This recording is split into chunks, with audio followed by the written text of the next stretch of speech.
Good evening, everyone. Welcome to another edition of Awaken the World.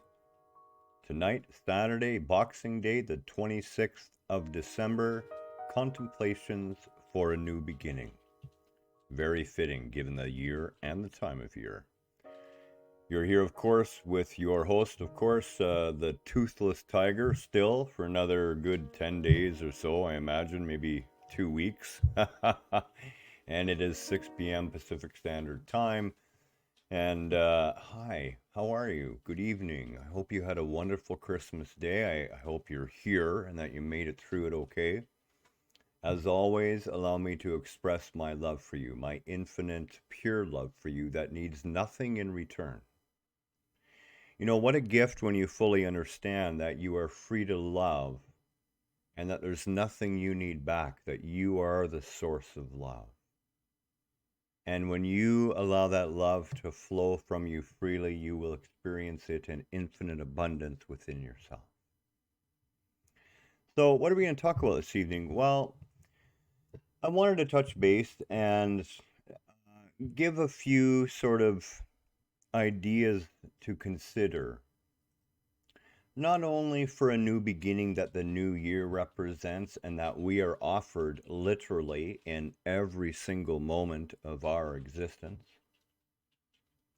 but a new beginning as far as the way we should be considering to move forward as a civilization, as a society, and as individuated parts within that magnificent whole that we are all one with and of. So the first one I want to touch on is the rule of law, and this is something to contemplate and something to think about moving ahead. We spend so much time creating laws, and when we do that, we write them down. And there's a very obscure phrase that you may have heard, and what the end of that phrase is that what it really is talking about is the concept that the written word is what kills. What's been written quickly turns. And when we look at that more closely, we see that what the rule of law does is create all the ways to go around the rule of law, all the loopholes, the differences between people who can afford to pay for smart lawyers and people who can't get a lawyer. All of this is involved in this concept of the rule of law. If we spent as much time, and we can't do a lot about it now, but we can certainly work to change future generations should they have this space available and we do not take ourselves right out. We have to start socially engineering ourselves towards higher ideals. We have to start incorporating this into the system so that the rule of law becomes a memory of a distant past, where in a more awakened society, in a more awakened community, culture, civilization, humanity as a whole, a more awakened humanity, those things that we need to write laws for now would simply not be considered because there would be no need, no desire to, and no benefit in. And this is going to tie into a few things we're going to speak about tonight, and one of those examples, of course, is everything that's arisen around credit card fraud. I ran into a very interesting company out there on the internet today, which I must say I totally agree with. This company allows you to create up to 10 per month one-time use fictitious credit card numbers that are actually tied to your checking account through this company. So what that allows you to do is it allows you to make a credit card purchase online and not suffer the risk of having any of your information outside of your name and the delivery address being available to the company that you purchased from.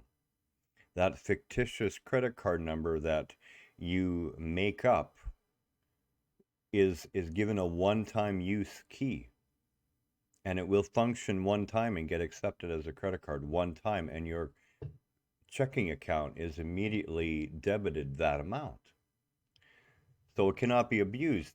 And this company created it as a response to the issues with credit card fraud. And the issues with credit card fraud are representative of all the different attempts and ways to go around the rule of law regarding credit card fraud. All of this is actually going to tie together in the end, and we're going to see how it is. All actually speaking really about the same thing. So the other thing to really pay some attention to and to contemplate going forward is the concept of what we're doing with vaccination. Now, as it sits today,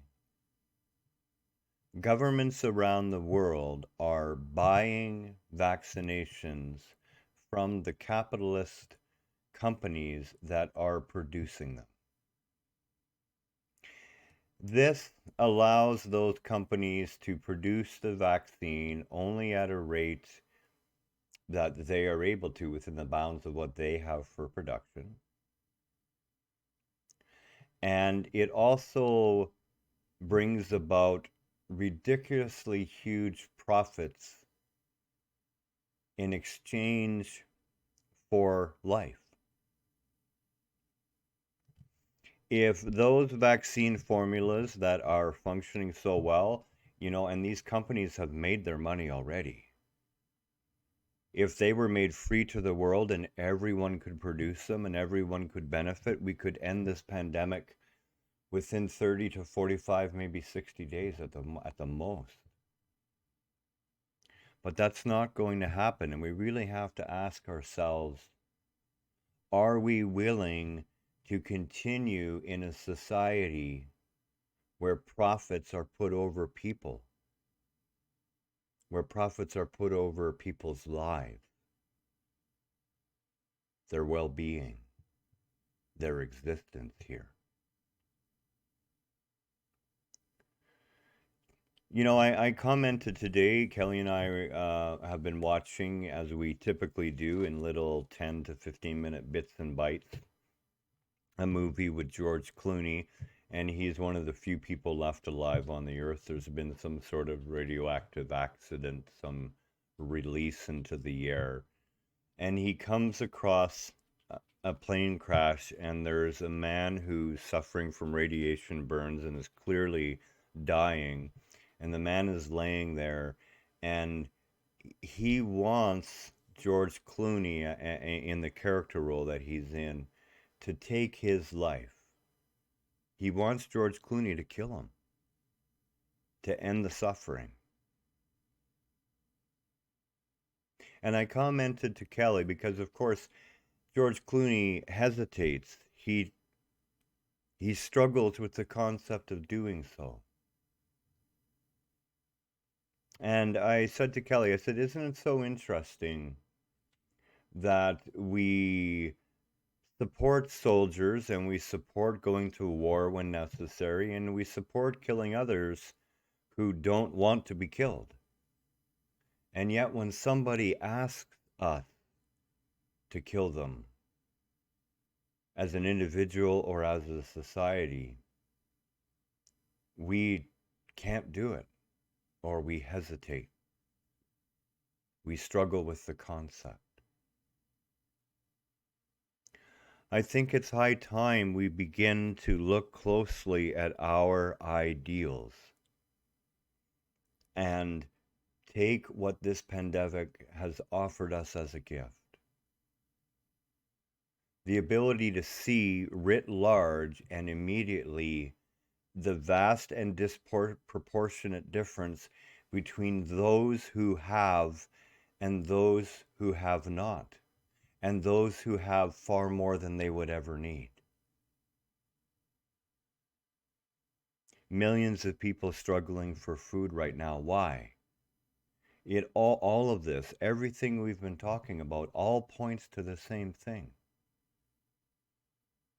We have chosen, against every warning from every spiritual tome throughout history, to place that golden idol on the top of the altar. To place capitalism, profit, gold, power on the top of the altar. And then we all bow down to that false god. We all bow down to capitalism. We all bow down to the justification that it's only business. That any business need reap ridiculous profits in a time when people are dying. And we accept it. Why? Because we're on our knees and we want our share. And perhaps if the game wasn't rigged from the get-go, there might be one day some benefit in that for the vast majority of humanity. But as this pandemic is making us brutally aware, that is not the case. The rich are getting richer. The stock market is doing quite well. The average person is beginning to suffer more and more. Things that should never be commodities, like healthcare, water, air, the right to clean air. These things should never be a commodity that can be sold. They should never be something that anyone would struggle to have.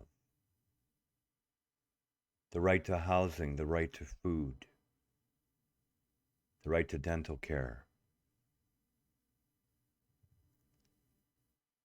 These are the things that we need to focus on. These are the things that we need to contemplate in the new beginning that we are being offered right now. And it doesn't mean we fight up against what is. It means we start speaking out for the change we wish to see in the world around us. We embody that change.